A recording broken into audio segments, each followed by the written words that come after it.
A paz do nosso Senhor Jesus Cristo. Eu sou Veridiana Costa e estamos aqui hoje para mais um dia de leitura.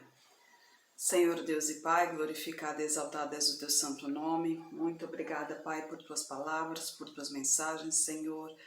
Muito obrigada por mais um dia de vida. Eu peço a Ti, Pai, que esteja conosco nesta leitura, Senhor. Que cada palavra sua seja ensinamento em nossas mentes e em nossos corações, nos inspire e nos direcione sempre a Ti, em nome de Jesus. Lembrando que estamos lendo o Apocalipse de João, né? É um livro onde faz revelações antes da vinda de Jesus Cristo, né? Um livro muito interessante e ao mesmo tempo muito forte, afinal de contas, as revelações não são muito boas, né? Fins dos tempos, né? A gente já está vivendo isso, afinal de contas, olha quanta maldade há pelo mundo, né? A gente vê quanta coisa acontecendo, é só ligar a TV que a gente vê filho matando pai, mãe matando filho e coisas por aí vão, né? Eu falei até em um dos vídeos sobre uma criança aqui no Brasil, não lembro em que lugar, mas um menino, 13 anos, conversando com o delegado e o escrivão, e ele falando sobre o assassinato da família. Ele assassinou a família, né? A mãe, o irmão pequeno, 5 ou 7 anos, e o pai, porque se sentia pressionado ao fazer a lição de casa, né? A lição escolar. Inclusive, o seu celular foi retirado dele pelo pai, para que ele pudesse fazer a lição, não podia encontrar com os amigos enquanto não fizesse suas tarefas. Ele, se sentindo cobrado demais, pressionado demais, pegou a arma e atirou, e conversando assim, como uma conversa trivial, né? Um sociopata mesmo. E quando o delegado falou que o pai estava no hospital, que ele estava vivo, ele se surpreendeu, né? Porque ele não sabia que o pai estava vivo. Então imagina só, 13 anos de idade, e não esboçou sentimento algum, contando como se fosse algo mais natural do mundo, né? Por aí a gente vê que realmente o mundo pertence ao maligno mesmo, né? A própria palavra de Deus diz, né, que o mundo foi dado a ele. Então, o que Deus tem para nós não está aqui nesse mundo. Embora Ele deseje para nós a vida com abundância, mas não é a vida aqui que Ele deseja para nós, né? A vida que Ele deseja para nós é no reino dEle. Aqui é só um preparo, aqui é só a prova para saber se realmente nós somos fiéis a Ele. Porque Ele é fiel a nós, Ele nos amou primeiro, Ele nos deu o Filho unigênito para que padecesse na cruz para nos redimir do pecado. Então, Ele foi fiel por nós, Ele é fiel por nós e sempre será fiel por nós. Nós é que temos que provar a fidelidade para com Ele. E provando essa fidelidade, aí sim iremos para o reino dele. E lá nunca mais saberemos destas coisas, nem lembraremos mais das coisas que passamos por aqui, né? Então vamos lá, capítulo 14, o Cordeiro e os 144.000. Então olhei e vi que estava o Cordeiro sobre o monte Sião, e com ele 144.000 que em suas testas tinham escrito o nome de seu pai. E ouvi uma voz do céu, como a voz de muitas águas, e como a voz de um grande trovão, e ouvi uma voz de arpistas que tocavam com suas harpas. Me veio uma coisa na mente agora, né? Como a voz de muitas águas, mas por que água? Nunca tinha parado para pensar, né? Porque é voz de muitas águas. Mas eu lembrei que Jesus Cristo sempre diz, né? Lembra da samaritana quando Jesus Cristo, a água que vos lhe dou nunca mais terá sede? Por quê? Porque é a água da vida, né? Então Jesus Cristo é a água da vida. Então, por isso a voz de muitas águas, porque é a vida verdadeira, lógica, né?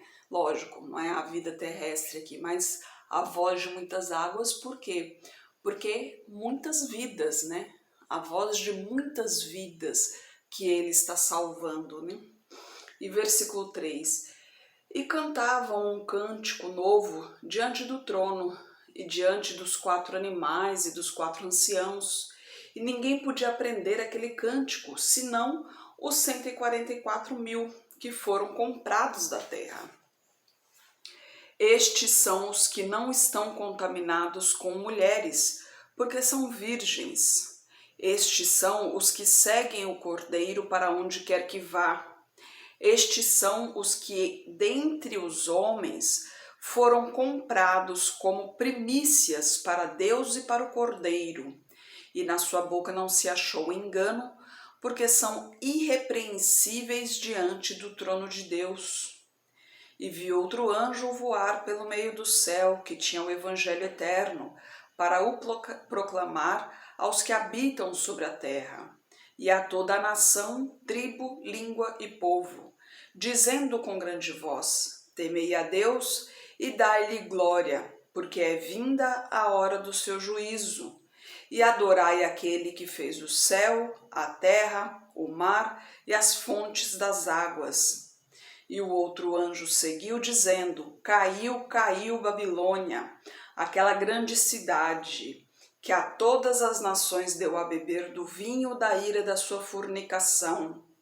E seguiu-os o terceiro anjo dizendo com grande voz: Se alguém adorar a besta e a sua imagem e receber o sinal na sua testa ou na sua mão, também este beberá o vinho da ira de Deus, que se deitou, não misturado no cálice da sua ira, e será atormentado como fogo e enxofre diante dos santos anjos e diante do Cordeiro.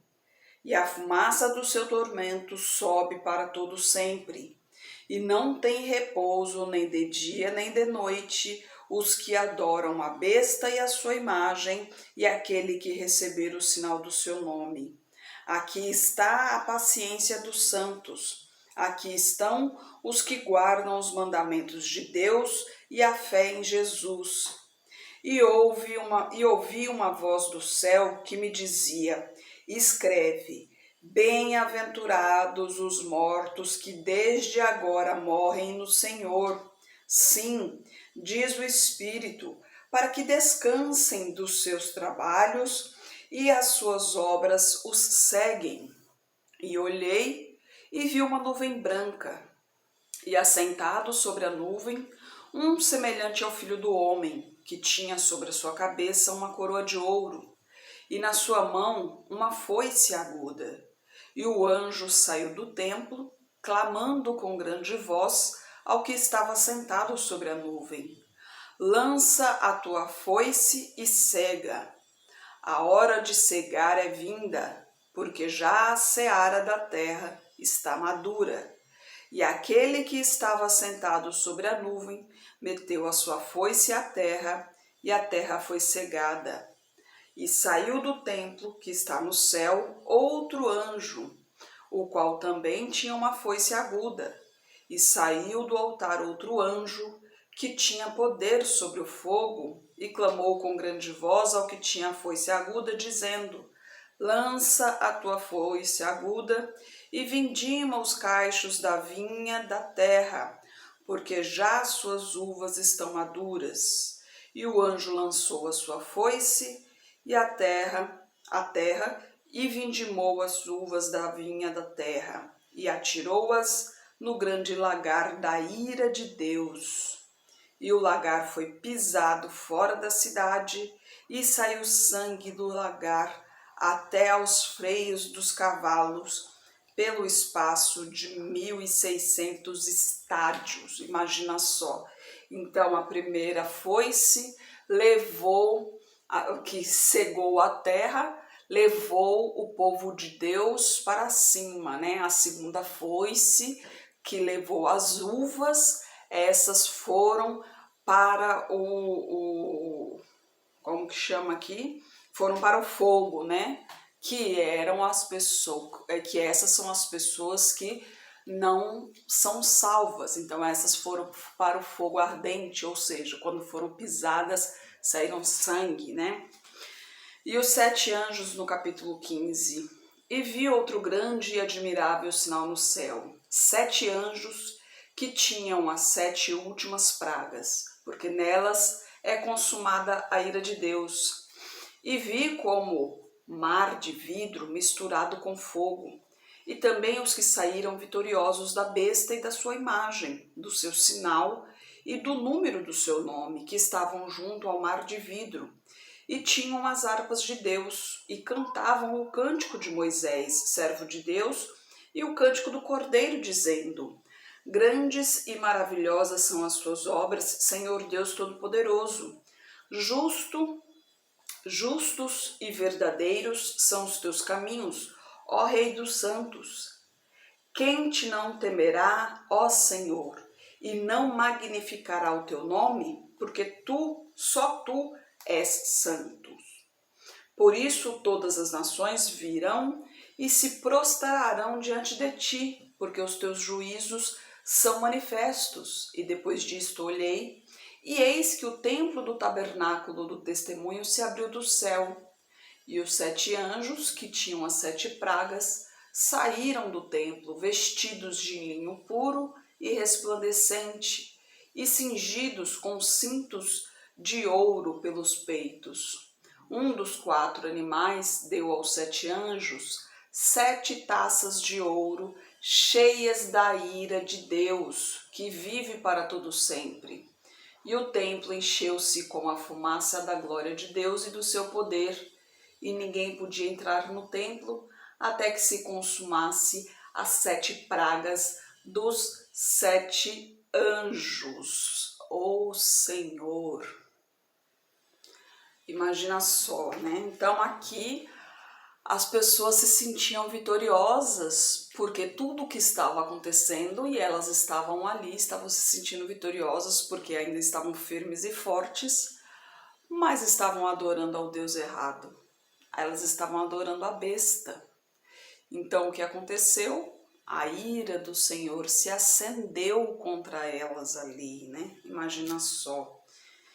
E tudo ficou daquele jeito, naquela escuridão toda, aquele fumacê todo, até se consumirem as 7 pragas, né?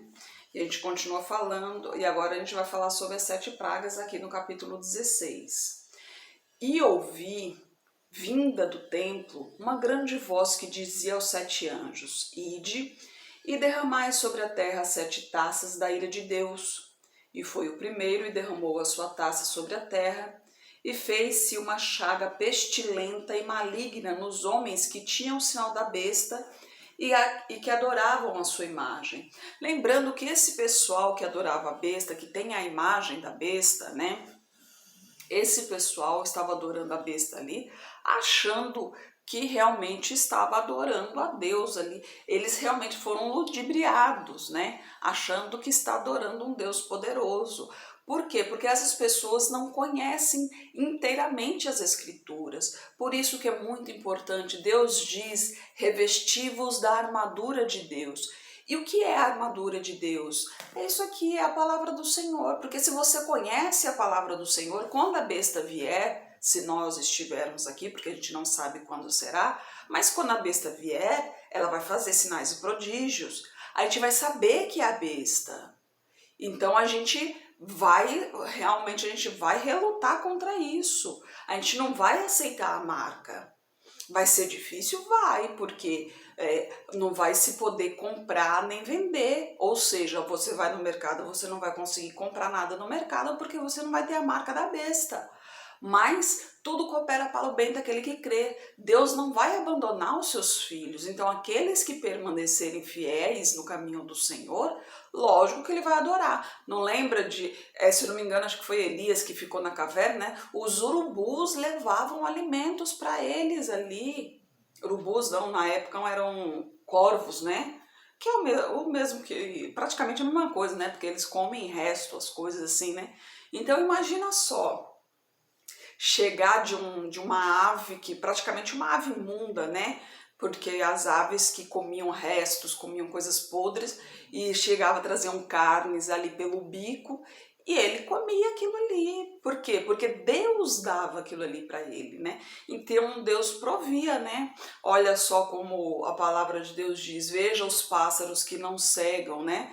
E assim eles se alimentam. Veja os lírios que não trabalham, não fazem nada, e nem Salomão teve as melhores vestes do que eles, né? Então, é se permanecer firme no caminho do Senhor, né? E eu até me atrapalhei aqui o versículo em que eu me encontrava. Versículo 3. E segundo o anjo derramou a sua taça no mar e se tornou em sangue como de um morto, e morreu no mar toda a alma vivente. E o terceiro anjo derramou a sua taça nos rios e nas fontes das águas, e se tornaram em sangue. E ouvi o anjo das águas que dizia: Justo és tu, ó Senhor, que eras, e santo és, porque julgaste estas coisas.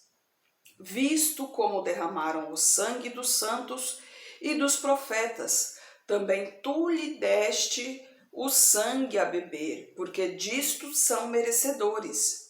E ouvi outro do altar que dizia: Na verdade, ó Senhor Deus Todo-Poderoso, verdadeiros e justos são os teus juízos. E o quarto anjo derramou a sua taça sobre o sol, e foi-lhe permitido que abrasasse os homens com fogo. E os homens foram abrasados com grandes calores e blasfemaram o nome de Deus, que tem poder sobre estas pragas, e não se arrependeram para lhe darem glória. Imagina só, mesmo com todo o tormento, eles ainda não reconheceram a Deus, né? E a gente continua no versículo 10. E o quinto anjo derramou a sua taça sobre o trono da besta, e o seu reino se fez tenebroso, e eles mordiam as suas línguas de dor, e por causa das suas dores e por causa das suas chagas, blasfemaram do Deus do céu, e não se arrependeram das suas obras. E o sexto anjo derramou a sua taça sobre o grande rio Eufrates, e a sua água secou-se para que se preparasse o caminho dos reis do Oriente. Quando fala aqui, né, que não se arrependeram de suas obras, que blasfemaram contra Deus, eu me lembro da época de Judá, né, da terra de Judá, quando... aí eu me atrapalho nos nomes, gente. Mas que o rei lá, que na época de Babilônia, né, que eles foram cativos para Babilônia, eles blasfemavam contra Deus, né? Porque eles adoravam a outros deuses e tal, e eles pararam de adorar a Deus, aos outros deuses, né? E isso, obviamente, adorando a outros deuses, né? Se afastando do Deus único, do Deus vivo, Deus se irou com eles e mandou vários profetas, inclusive Jeremias, né? Ezequiel mandou alguns profetas dizendo a eles para se arrepender, que senão o mal sobreviria sobre eles, né? Mas quando o mal sobreveio a eles, eles achavam que o mal estava vindo porque eles pararam de adorar aos outros deuses. E não porque eles se afastaram de Deus, e não porque eles estavam realmente adorando a outros deuses ao invés de adorar ao Deus vivo. Eles preferiram seguir aos sacerdotes que estavam junto com eles, né, falando enganos, do que seguir ao sacerdote, aos profetas, aliás, que estavam com eles se enganando, do que aos verdadeiros profetas, que eram os profetas de Deus, né, os enviados de Deus. Jeremias, que foi um deles, que foi um dos mais marcantes, né? Em Ezequiel, por exemplo, ele fala das marcas terríveis que tinham desenhadas nas paredes, né? Eles blasfemaram o templo do Senhor. E eles achavam que eles estavam sendo castigados por pararem de adorar os outros deuses. Que se eles voltassem a adorar os outros deuses, tudo isso ia parar, para você ver a mente de um pecador como é, a mente de um ímpio que a maldade já está enraigada ali dentro, né? Eles não queriam se arrepender de seus caminhos, eles queriam continuar por livre e espontânea vontade, eles não queriam que Deus guiasse seus caminhos, né? E a gente continua aqui no versículo 13.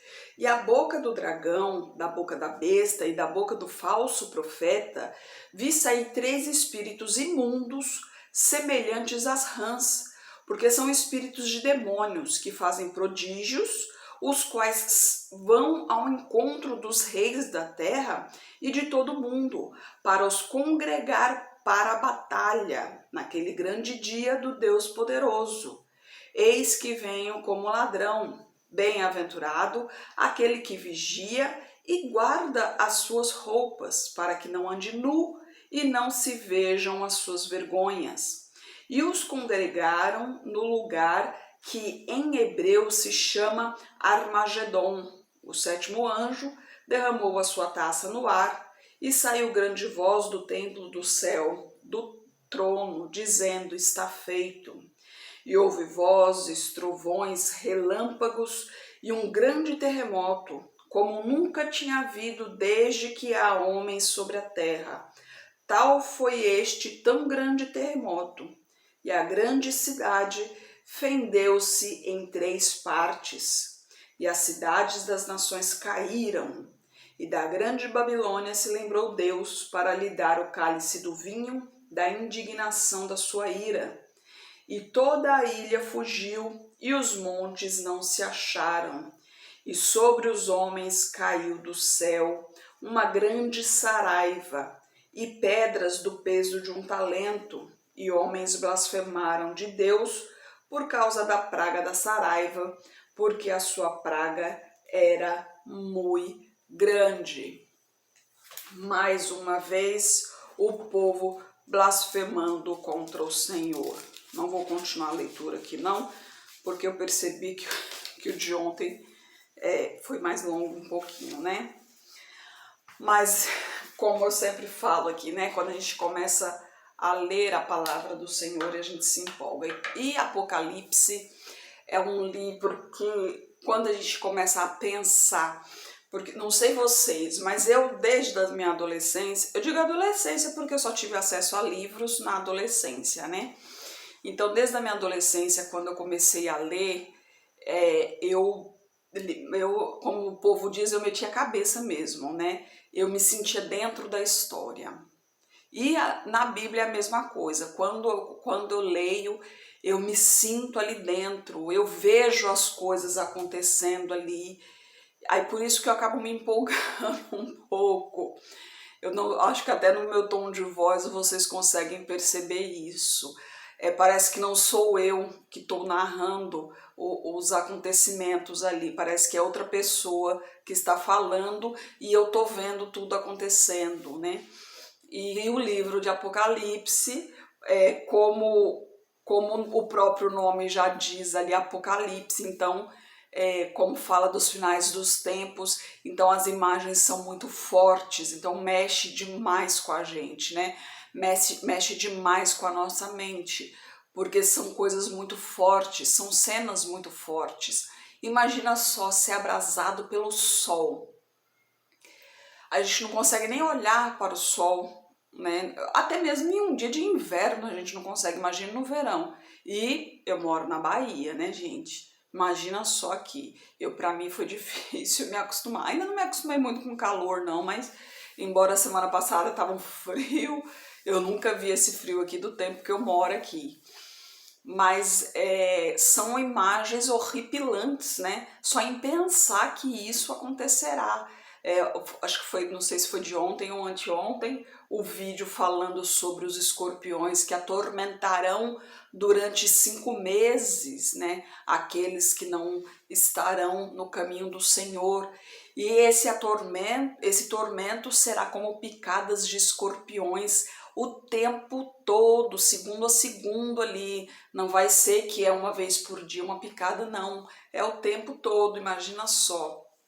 Então são coisas horrendas que realmente acontecerão E nós temos que estar preparados para isso, né? Porque a gente não sabe quando acontecerá isso. O único que realmente sabe a data que acontecerá é Deus, nem Jesus Cristo sabe, somente Deus sabe. Os teólogos, né, os estudiosos aí, eles têm uma noção em questão, né, dos acontecimentos, de algumas coisas que realmente já aconteceram, algumas profecias que realmente já aconteceram e tal, para a gente ter uma base, mas saber exatamente ninguém sabe, né? É como o dia da nossa morte também, a gente não sabe. Então, ontem mesmo eu passei por um sufoco, quando eu me engasguei ali, a garganta tapou ontem. Nossa, foi um susto danado. Nem falei pro meu esposo, e graças a Deus ele não estava aqui, porque senão ele ia fartar de novo. Porque eu falei, nossa, eu nunca me engasguei desse jeito. E clamando ao Senhor, clamando ao Senhor. Eu falei, meu Deus do céu, eu falei, chegou minha hora. Então a gente não sabe, são coisas por isso que a gente tem que estar preparado o tempo todo, temos que estar, por isso que Deus nos diz que temos que estar revestidos da armadura do Senhor, a gente tem que conhecer a palavra, para que quando acontecer, se formos participantes deste tempo, né, de quando for acontecer isso, nós temos que saber distinguir. Muitos serão enganados pela besta porque não conhecerão a palavra. Aliás, muitos hoje já estão sendo enganados, achando que está seguindo a Jesus Cristo, mas não estão. Por quê? Porque não conhece a palavra. Então tem sim que ler a Bíblia, ler, reler e sempre estar em oração, louvor, adoração, sempre estar em comunhão com o Senhor, sempre estar firme com o Senhor. O Senhor, ele testa muitas vezes a nossa fidelidade também, né? Ele também nos prova, né? Ele não nos castiga, mas ele nos prova. Ele permite que nós sejamos tentados para saber se realmente a nossa fidelidade está com ele ou não. Lembre-se que nenhuma folha cai ao vento sem Deus permitir. Então, se algo na sua vida está acontecendo, é porque Deus permitiu. E se Deus permitiu, é porque Ele tem algum interesse nisso. Agora, não cabe a você entender o que passa na cabeça de Deus. Cabe a você aceitar o que Deus tem para a sua vida. Então, relaxe, entregue sua vida nas mãos do Senhor, tá? Não fique tentando imaginar o que Deus quer, o que Deus não quer, o que não sei o que.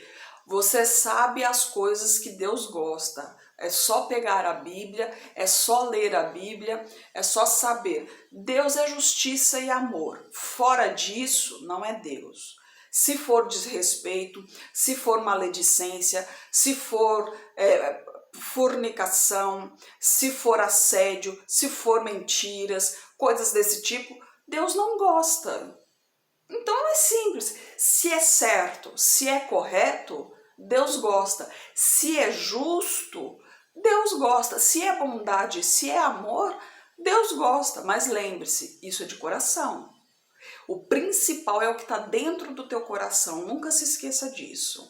Porque as atitudes nossas podem dizer uma coisa, mas o coração diz outra. E para Deus o que mais importa é o que está dentro do nosso coração.